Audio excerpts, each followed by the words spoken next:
Well, hello fairy friends. We are back with our Butterball here. She is the Effanbee doll from 1969. And if you're here because you saw the first one, then we're moving on. If you didn't, it's fine. I'll sum up. She had very bad hair and she had cloudy, yucky eyes. So her eyes have been replaced and I've given her new eyelashes. I filled her head with some stuffing as well to try to give her a little bit more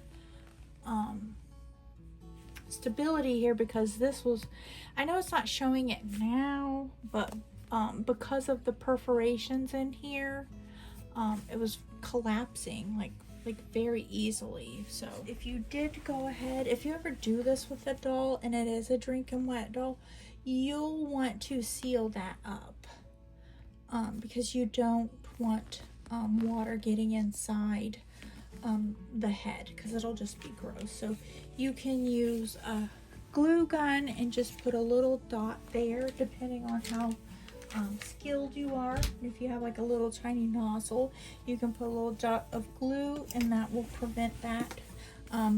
But if you want Elmer's glue, you know, just get you a little tiny little pile of it, put a toothpick in it, and then put your toothpick right there and just let it drop in there, and that will seal it up, maybe a couple of drops in a row. And you can skip that step if it's just going to be for display, but if you think a child might try to put water in a bottle and use it, then probably you should seal it. I asked in the last video which wig looked best, the curly one or the straight one, and I believe it was a tie. So I am going to be the tiebreaker and pick the straight wig. So this might not be the perfect wig for this doll, but if I use this, I might find one better in my stash. If I was more organized, I would have them all together. So I'm just gonna put these here and here, and I'm just gonna deal with the idea that this wig might not be perfect. Okay, now, so I'm gonna put them all around, not too many, doesn't need it. One in the back, because if you're using if your doll is being redone, and it's not a play doll, then you don't have to worry about these things. So sometimes the tag can get in the way, but I think it'll be fine. I'm gonna start the edge of the back of the wig right here and stick it onto that glue, and then I'm just gonna kind of try to flip it.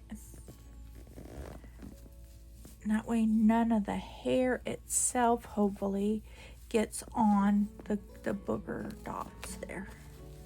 And then you want to lift it up and then go ahead and take a peek. So yeah, a little hair got on that one, but we'll bring it down so the fabric of the wig is underneath, the cap of the wig I should say, is covering that. You see it's sticking out a little bit. There's a little bit of give in the nicer wigs. And as you can see, it is her bangs are covering over her face, her eyes, but that was necessary to get that wig cap down over those holes.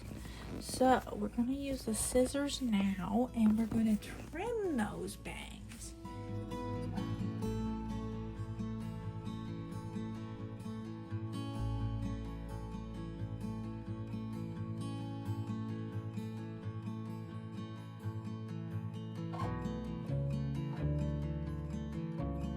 I think you guys can get the idea of how well she's coming along so far.